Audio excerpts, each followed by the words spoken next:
ginpaandaman sa Senate Impeachment Court ang House Prosecution Panel nga maghalong sa paggamit sa mga tinaga nga mahimo inflammatory kaangay sang scam kag mastermind.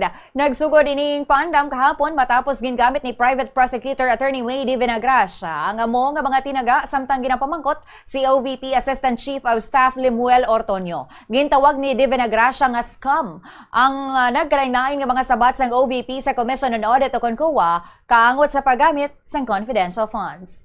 You will also agree with me na kapag paiba-iba ang rason, maaring nagsisinungaling lang or talaga namang ito ay isa lamang scam. Your Honor, please.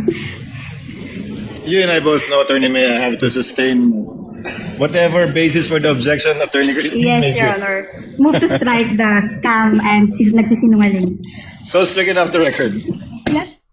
Samtang gintawag man sini si Vice President Sara Duterte nga architect kag mastermind. Matapos magsaling si Ortonio nga ang Vice Presidente mismo ang nagpangayo sang pondo kag nagmando sa pag-release, pag-encash, paggamit kag liquidation sini. Nag-object liwat ang Defense Counsel nga si Attorney Christine Ferrer kag ginpangabay nga kakason sa record ang amo nga pahayag. Kanina sinabi mo na si Vice President mismo ang humingi ng confidential fund sa simula pa lang. Siya ang humingi ng 250 million mula sa DBM. Tama ba? Yes. Siya rin ang nag-decide kung magkano amount ang i-request. Tama ba? Ultimately, sa kanyang nanggaling ang desisyon. Tama ba? Yes. At pinirmahan niya rin ang approval para sa pag-release ng pondo. Tama ba? Through the disbursement vouchers. Tama ba? Yes. Yes. Pinirmahan niya rin ang mga liquidation reports at certification supporting the liquidation reports. Tama ba? Yes. Okay. In short, you will agree with me. This whole confidential funds matter, ang architect at mastermind nito ay si Vice President Sara. Your Honor, please. Your Honor, please. Objection. Sustained.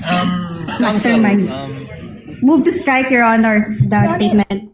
Ginsugtan ni Presiding Officer kag Senator Judge Francis Escudero ang pag-object sang defense kag pagpakakas ang amo nga mga tinaga sa record sa impeachment court. Ginpahanumdom sini sa prosecution nga magamit sang mas nagakaangay nga tinaga pareho sang approved by, with the consent o with the full knowledge of. Nagpangayo naman sang pasaylo si Attorney De Vinagracia kag nagsiling nga nadala lamang siya sa iyang passion sa pagpresentar sang kaso. Ginhula man sini ang mga tinaga ni Attorney Lorna Capunan nga tinguhaan nila nga mag-behave.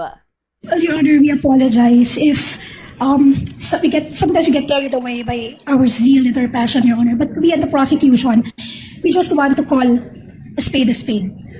Within limits, But- you may. Yes, Your Honor. But henceforth, to borrow the words of my colleague, Your Honor, we will try to behave. Si Attorney May De Vinagracia ang House Private Prosecutor.